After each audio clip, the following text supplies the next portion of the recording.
Hello everyone, welcome back to the channel. तो आज के इस वीडियो में हम अकाउंटेंसी के पार्ट बी के सेकंड चैप्टर डिवेंचर की कंप्लीट रिवीजन को इस वीडियो में करने वाले हैं, ठीक है। और हर एक वीडियो की तरह इस वीडियो में भी हम आपको इस चैप्टर्स की पीडीएफ भी प्रोवाइड करने वाले हैं। तो सबसे पहले वीडियो को स्टार्ट से एंड तक देखना, सबसे पहले कंप्लीट चैप्टर को रिवाइज कर लेना और इसके बाद आप पीडीएफ को ओपन कर सकते हो। मैं आपको पासवर्ड बता दूंगा और फिर आप उस पीडीएफ को डाउनलोड कर लेना, ठीक है। और उसे आज ही याद कंप्लीट आप रिवाइज कर लेना।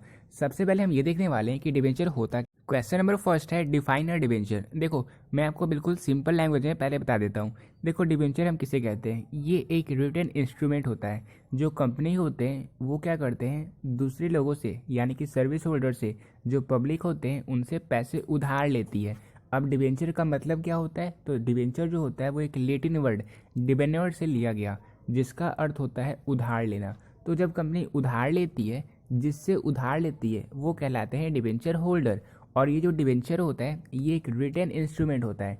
डिवेंचर क्या होता है? ये एक रिटन इंस्ट्रूमेंट होता है जहाँ पे ये सारी चीज़ें वर्णित होती है, यानी कि इन सभी चीज़ों का वर्णन किया रहता है कि जो डिवेंचर होल्डर्स हैं उन्हें कितनी राशि दी जाएगी। जो राशि सबसे पहले डिवेंचर होल्डर्स कंपनी को देते हैं वो कहलाता है प्रिंसिपल अमाउंट। तो जो डिवेंचर होल्डर्स होते हैं उन्हें कंपनी प्रिंसिपल अमाउंट के साथ इंटरेस्ट भी देती है, यानी कि सूद समेत आपको पैसे मिलते हैं अगर आप डिवेंचर होल्डर्स हो एक कंपनी के। तो ठीक है, क्लियर है यहाँ तक? अब देखो, मैं आपको पिछली वीडियो में मैंने आपको बताया था कि जो शेयर होल्डर्स होते हैं उन्हें कंपनी डिविडेंड देती है, यानी कि जितना उन्हें प्रॉफिट होता है उस अकॉर्डिंग उन्हें डिविडेंड मिलता है। और इसका कोई फिक्स रेट नहीं होता, लेकिन in case of debenture holders जो कंपनी होती है वो इन्हें फिक्स्ड रेट पे इंटरेस्ट देती है। और हो सकता है वो पर एनम हो या हो सकता है वो 6 मंथ के बेसिस पे आपको इंटरेस्ट दे, ठीक है। तो ये क्लियर हो गया डिवेंचर क्या होता है। और मैंने आपको थोड़ा पॉइंट ये भी बता दिया कि डिवेंचर और शेयर के बीच क्या डिफरेंस है। अब देखो, डिवेंचर के बारे में section 2 of the company act 1956 में वर्णित है कि डिवेंचर क्या होता है। Debenture includes debenture, stock, bond. और देखो, एक जो बॉन्ड वर्ड है, ये बॉन्ड भी कभी कभी आपसे एग्जाम में पूछा जाता है कि बॉन्ड क्या होता है। हालांकि अब ये ज़्यादा पूछा नहीं जाता, बट फिर भी आपको थोड़ा बहुत आइडिया होना चाहिए। देखो, जो बॉन्ड होते हैं वो भी जस्ट लाइक डिवेंचर की तरह ही होते हैं। वो भी एक रिटन इंस्ट्रूमेंट होते हैं जहाँ पे जो कंपनी होती है वो ये बातें तय कर लेती है, ये बातें बता देती है कि जो डिवेंचर होल्डर्स हैं उन्हें प्रिंसिपल अमाउंट के साथ कितनी इंटरेस्ट दिया जाएगा, इंटरेस्ट कितना परसेंट का चार्ज किया जाएगा, ठीक है। लेकिन यहाँ पे जो बॉन्ड होता है वो सरकारी कंपनी के तरफ से ही इशू किए जाते हैं। जो बॉन्ड होते हैं वो सिर्फ और सिर्फ गवर्नमेंटल कंपनी के द्वारा ही इशू किए जाते थे। लेकिन हाल फिलहाल में अगर आप देखोगे तो ये सेमी गवर्नमेंटल और साथ ही साथ नॉन गवर्नमेंटल ऑर्गेनाइजेशन की तरफ से भी इशू किए जाते हैं बॉन्ड को, ठीक है। तो डिवेंचर और बॉन्ड, इसमें बहुत ही छोटा सा डिफरेंस था, हालांकि अब ये डिफरेंसेस पूरी तरीके से समाप्त हो चुका है। अब सेकंड नंबर क्वेश्चन है mention the features of a debenture. तो ये क्वेश्चन आपके एग्जाम में 2 मार्क्स का पूछा जाता है कि डिवेंचर के क्या क्या फीचर्स होते हैं। और आपसे एक क्वेश्चन ये भी पूछा जाता है कि डिवेंचर के कितने टाइप्स होते हैं। तो वो लॉन्ग में पूछे जाते हैं, ज़्यादातर लॉन्ग में पूछे जाते हैं। तो वो हम थोड़ी देर में आगे में कवर करेंगे। अभी हम ये देख लेते हैं कि डिवेंचर्स के क्या क्या फीचर हैं। तो जो कुछ मैंने आपको बताया, सबसे पहले a debenture is a certificate acknowledging the डेप्ट owned by a company to the person named therein. यानी कि जो डिवेंचर होता है ये एक सर्टिफिकेट होता है जो ये दर्शाता है कि जो कंपनी है उन्होंने इन सभी से कर्ज लिया है, इन सभी से उधार लिया है। और जिन सभी से उधार लिया है उन सभी के नाम वहाँ पे लिखे रहते हैं, ताकि कंपनी जो है उन सभी को पैसे दे सके, उन सभी को, जो भी डिवेंचर होल्डर्स हैं उन सभी को प्रिंसिपल अमाउंट पे कर सके। और ना ही सिर्फ प्रिंसिपल अमाउंट बल्कि साथ ही साथ एक फिक्स्ड रेट ऑफ इंटरेस्ट भी उन्हें पे कर सके, ठीक है। तो जो डिवेंचर होता है वो एक सर्टिफिकेट होता है जिसमें जिनसे उन्होंने उधार लिया है, जिनसे कंपनी ने उधार लिया है, उनके नाम लिखे रहते हैं। सेकेंड नंबर पॉइंट है it contain a promise to repay the principal amount after a stipulated period. इसका मतलब भी वही हुआ कि जो हमारा प्रिंसिपल अमाउंट था, जो हमने कंपनी को दिया था एज अ डिवेंचर होल्डर्स, वो राशि जो कंपनी होगी वो हमें देगी। ये सारी बातें वर्णित रहती है डिवेंचर्स में, जो कि एक रिटन इंस्ट्रूमेंट होता है, जो कि एक सर्टिफिकेट होता है। इसके अलावा it also contains a promise of payment of periodic interest at a fixed rate, यानी कि इंटरेस्ट भी वहाँ पे हमें मिलता है। ये सारी बातें डिवेंचर में लिखी रहती है, ठीक है। इसके अलावा पॉइंट नंबर 4 है the precise detail of the security if any are given in the debenture certificate. तो आपको पता होना चाहिए, मैं आपको बता दूंगा कुछ ही देर में, कि जो डिवेंचर्स होते हैं वो कई टाइप के होते हैं। सिक्योर डिवेंचर्स भी होते हैं और कोई कोई अनसिक्योर्ड डिवेंचर्स भी होते हैं। तो सिक्योरिटीज़ के फॉर्म में क्या चीज़ें वहाँ पे रखी गई है, किन एसेट्स को रखा गया है, ये बातें भी, अगर वो सिक्योर डिवेंचर्स है तो ये बातें भी डिबेंचर में लिखी रहती है कि अगर इन केस जो कंपनी है वो बहुत ही ज़्यादा मतलब लॉस में सह रही है तो उस केस में वो जो एसेट है उस एसेट को बेचकर भी डिबेंचर होल्डर्स को पैसे दिए जाते हैं। और इसलिए जो डिबेंचर होल्डर्स होते हैं इनके पैसे मतलब ज़्यादा रिस्की नहीं होते, इन्हें पैसे मिल ही जाते हैं। पॉइंट नंबर 5 है, इट इज़ एक्सटर्नल इक्विटी और long term borrowing of the company. तो जो डिबेंचर होल्डर्स होते हैं वो कंपनी के लिए लॉन्ग टर्म बोरोइंग के स्रोत होते हैं। ठीक है, पता होगा short term, middle term, long term. तो जो डिबेंचर होता है वो लॉन्ग टर्म बोरोइंग का स्रोत होता है। ठीक है, अब क्वेश्चन नंबर 3 है और ये क्वेश्चन आपके एग्जाम में लॉन्ग में पूछा जा सकता है। ठीक है, बहुत ही सिंपल सा क्वेश्चन है, बहुत ही इजी क्वेश्चन है, सिंपल लैंग्वेज में आपको क्लियर कर देता हूँ। देखो, शेयर क्या होता है और डिबेंचर क्या होता है, इन दोनों के बीच की डिफरेंस को हमें देखना है। तो अगर हम ऑनर्स के बेसिस पे बात करें तो जो हमारा शेयर होता है वो ऑनर्स के फंड का ही पार्ट होता है। आपको पता होगा share holders are the owners of the company. तो जो हमारा शेयर होता है वो ऑनर्स फंड का पार्ट होता है। लेकिन जो डिबेंचर होता है, जो डिबेंचर होल्डर्स होते हैं वो कंपनी के क्रेडिटर्स कहलाते हैं, क्योंकि डिबेंचर बोरोड फंड को रिप्रेजेंट करता है। वो क्या रिप्रेजेंट करता है? वो रिप्रेजेंट करता है उधार की राशि को, इसलिए ये क्रेडिटर्स होते हैं। और ये बोरोड फंड्स को रिप्रेजेंट करता है कौन? डिबेंचर। ठीक है, इसके अलावा सेकेंड बेसिस है रिटर्न का। तो देखो, जो शेयर होता है, शेयर पर हमें डिविडेंड मिलता है, शेयर पर हमें डिविडेंड मिलता है। लेकिन जो हमारा डिबेंचर होता है यहाँ पे आपको फिक्स रेट पे इंटरेस्ट दिया जाता है। ठीक है, जब हम डिबेंचर की बात करते हैं तो डिबेंचर में हमें इंटरेस्ट मिलता है, जब हम शेयर की बात करते हैं तो शेयर में हमें डिविडेंड मिलता है। ठीक है, इसके अलावा पॉइंट नंबर 3 है rate of dividend and interest. तो देखो, जो डिविडेंड मिलता है आपको पता होगा, मैंने आपको बता दिया था पिछली वीडियो में कि शेयर दो टाइप के होते हैं, एक होता है हमारा प्रेफरेंस शेयर, एक होता है हमारा इक्विटी शेयर। तो प्रेफरेंस शेयर में तो रेट ऑफ डिविडेंड फिक्स होता है, लेकिन जो हमारा इक्विटी शेयर होता है यहाँ पे जो डिविडेंड मिलता है वो फिक्स नहीं होता कि आपको कितना मिलने वाला है। सबसे पहले प्रेफरेंस शेयर के जो होल्डर्स होते हैं, प्रेफरेंस शेयर होल्डर्स होते हैं, उन्हें पे कर दिया जाता है और बाकी की जितनी प्रॉफिट बचती है उन सभी को इक्विटी शेयर होल्डर्स के बीच शेयर कर दिया जाता है। ठीक है, इसलिए यहाँ पे जो रेट ऑफ डिविडेंड है वो फिक्स नहीं होता। लेकिन अगर हम डिवेंचर की बात करें तो डिवेंचर में जो इंटरेस्ट होता है, जितनी इंटरेस्ट दी जाएगी डिवेंचर होल्डर्स को वो फिक्स होती है। ठीक है, इसके अलावा पॉइंट नंबर 4 है रिडेम्पशन रिपेमेंट। तो देखो, नॉर्मली अगर देखा जाए तो जो शेयर कैपिटल होते हैं, जो हमारा शेयर होता है वो जब तक कंपनी एग्जिस्ट करता है, जब तक बिजनेस चल रहा है, तब तक हम अपने पैसे को निकाल नहीं सकते। तब तक हम जो शेयर इन्वेस्ट करते हैं वहाँ पे, यानी कि उस शेयर को जो परचेज करते हैं, जब तक वो कंपनी पूरी तरीके से वाइंड अप ना हो जाए तब तक हम उसके पैसे को निकाल नहीं सकते। लेकिन अगर हम डिबेंचर की बात करें तो यहाँ पे ऐसा कोई रिस्ट्रिक्शन नहीं होता और एक फिक्स टाइम के बाद जो कुछ भी डिबेंचर में रिटर्न है उस अकॉर्डिंग, उस टाइम के अकॉर्डिंग आपको पैसे मिल जाते हैं। और ना सिर्फ पैसे मिलते हैं बल्कि आपको इंटरेस्ट भी मिलता है, और वो भी फिक्स रेट पे। ठीक है, इसके अलावा नेक्स्ट पॉइंट है सिक्योरिटी का। तो देखो, जब हम शेयर को परचेज करते हैं, जब हम शेयर होल्डर्स होते हैं तो सिक्योरिटी के फॉर्म में हम किसी भी एसेट्स को प्राप्त नहीं करते। लेकिन जनरली जो डिवेंचर्स होते हैं वो सिक्योर्ड होते हैं, किसी भी एसेट्स पर या किसी भी चीज़ों पर वो सिक्योर होते हैं। ठीक है, वो उस पर चार्ज होते हैं। इसलिए कहा जाता है कि जो डिवेंचर होता है, जो डिवेंचर होल्डर्स होते हैं उसमें कोई रिस्क नहीं होता, लेकिन जो शेयर होल्डर्स होते हैं उन्हें बहुत ज़्यादा रिस्क होता है। क्योंकि ऐसा भी हो सकता है कि उल्टा घाटा सहना पड़ जाए, यानी कि जितने पैसे दिए थे कंपनी को उससे भी कम मिले, ऐसा भी हो सकता है शेयर होल्डर्स के साथ।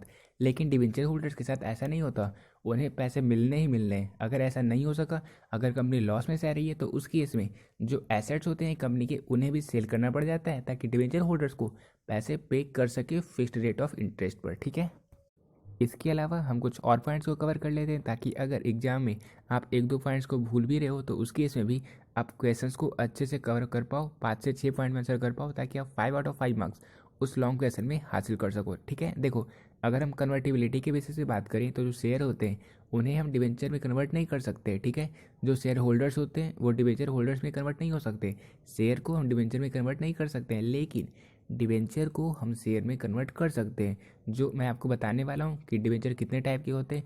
तो एक होता है कन्वर्टेबल डिवेंचर्स, जिन्हें हम कन्वर्ट कर सकते हैं शेयर में। ठीक है, इसके अलावा नेक्स्ट बेसिस है वोटिंग राइट का। तो देखो जो शेयर होल्डर्स होते हैं वो कंपनी के ऑनर होते हैं और उन्हें वोटिंग राइट मिलता है, यानी कि वो वोट कर सकते हैं। इसके अलावा जितनी भी मीटिंग होती है उन सभी को अटेंड करने का अधिकार होता है शेयर होल्डर्स के पास।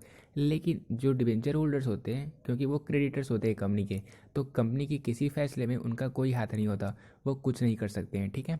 और ना ही उन्हें वोटिंग करने का राइट मिलता है। इसके अलावा नेक्स्ट बेसिस है priority as to repayment of principal during winding up.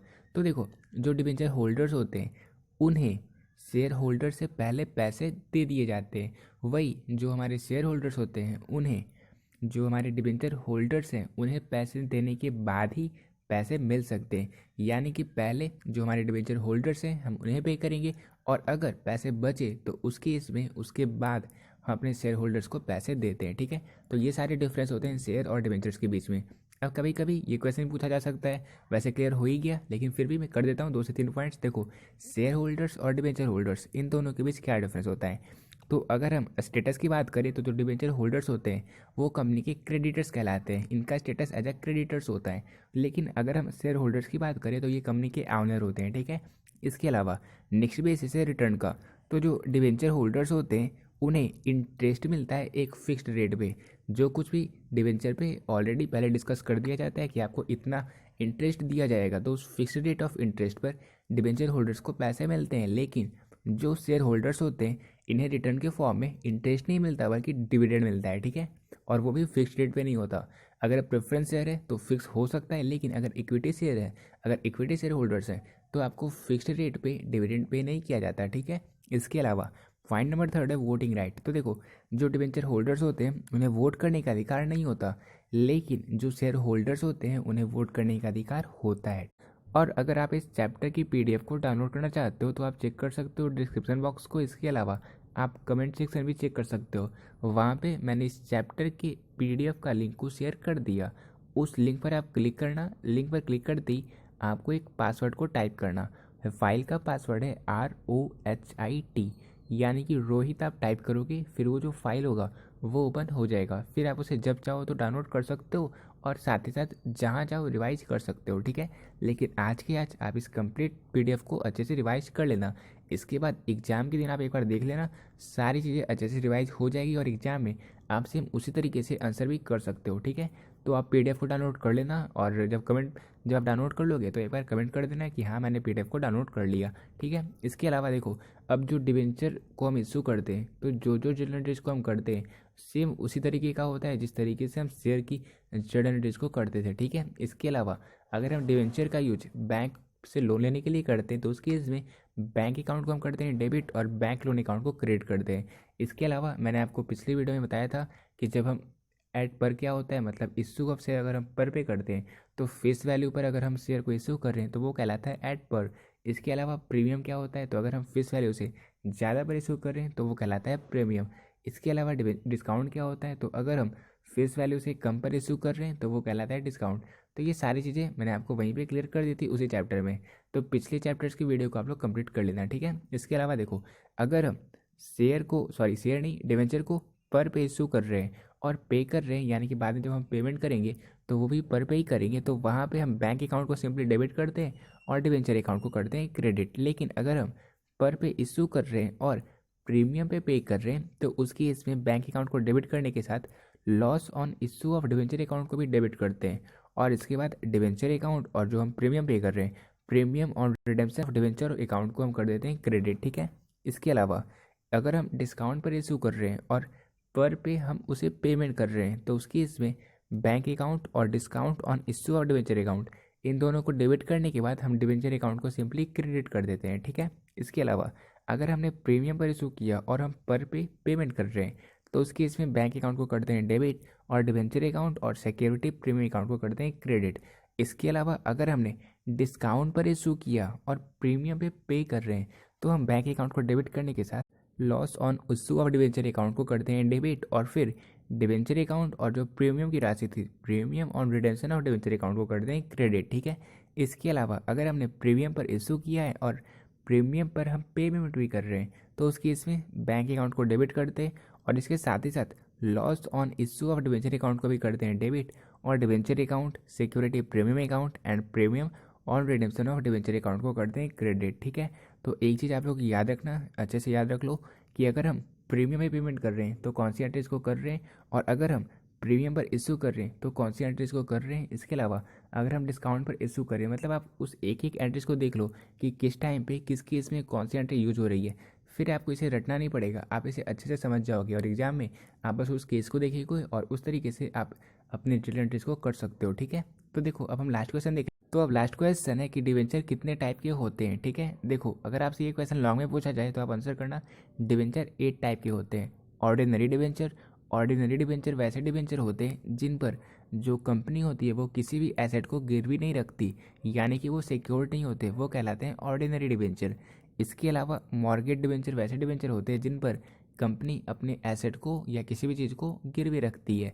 इस केस में क्या होता है, अगर कंपनी के पास पैसे नहीं है तो उस केस में वो जो एसेट उन्होंने गिरवी रखा था उस एसेट को बेच करके वो पैसे चुकाते हैं अपने डिवेंचर होल्डर्स को। ठीक है, तो ये कहलाता है मॉर्गेज डिवेंचर। इसके अलावा एक होता है नॉन कन्वर्टेबल डिवेंचर।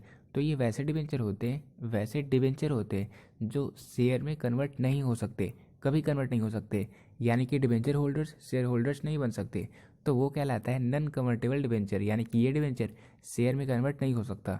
लेकिन कुछ डिवेंचर ऐसे होते हैं जो शेयर में कन्वर्ट हो सकते हैं, तो इस केस में क्या होता है, वो कहलाता है पार्टली कन्वर्टेबल डिवेंचर। और कुछ डिवेंचर ऐसे होते हैं कि वो सारे हम कन्वर्ट कर सकते हैं शेयर में, यानी कि जो डिवेंचर होल्डर्स थे पहले के, अब वो शेयर होल्डर्स बन सकते हैं। पहले वो कंपनी के क्रेडिटर्स थे, अब वो कंपनी के ऑनर बन सकते हैं, तो उन्हें हम कहते हैं फुल्ली कन्वर्टेबल डिवेंचर। इसके अलावा एक होता है रिडीमेबल डिवेंचर। रिडीमेबल डिवेंचर वैसे होते हैं जो एक डिटरमाइंड पीरियड के अकॉर्डिंग, यानी कि जो समय सीमा तय की गई थी उस अकॉर्डिंग हम उन्हें पेमेंट कर देते हैं, वो कहलाते हैं रिडीमेबल डिवेंचर। इसके अलावा एक होता है रजिस्टर्ड डिवेंचर। रजिस्टर्ड डिवेंचर में ये सारी नाम एड्रेस वगैरह सब कुछ लिखा है कि जो हमारे डिवेंचर होल्डर्स हैं उनका क्या नाम है, उनका क्या एड्रेस है, ये सारी चीज़ें वहाँ पे वर्णन किया रहता है, वर्णित रहते हैं, जिससे जो हम ट्रांसफ़र नहीं कर सकते डिवेंचर किसी और को, मतलब वहाँ पे हमारा नाम वगैरह सब कंपनी के रजिस्ट्रार में रिकॉर्ड रहता है। और एक होता है अनरजिस्टर्ड डिवेंचर। अनरजिस्टर्ड डिवेंचर में जो कंपनी के रजिस्टर बुक होते हैं उनमें किसी भी डिवेंचर होल्डर्स का नाम वगैरह रिकॉर्ड नहीं रहता, और इसे हम, ये जो डिवेंचर है इसे हम ट्रांसफ़र कर सकते हैं। ठीक है, तो ये होते हैं कंप्लीट 8 टाइप के डिवेंचर्स। और अब देखो, अब हमने इस डिवेंचर के चैप्टर्स की कंप्लीट चीज़ों को कवर कर लिया। अब नेक्स्ट वीडियो में हम देखेंगे कि डिवेंचर को हम किस तरीके से पेमेंट कर सकते हैं। ठीक है, तो ये रहा इस चैप्टर का कंप्लीट वीडियो। अगर आपको ये वीडियो पसंद आया होगा तो वीडियो को लाइक कर सकते हो। मिलते हैं अपनी नेक्स्ट वीडियो में।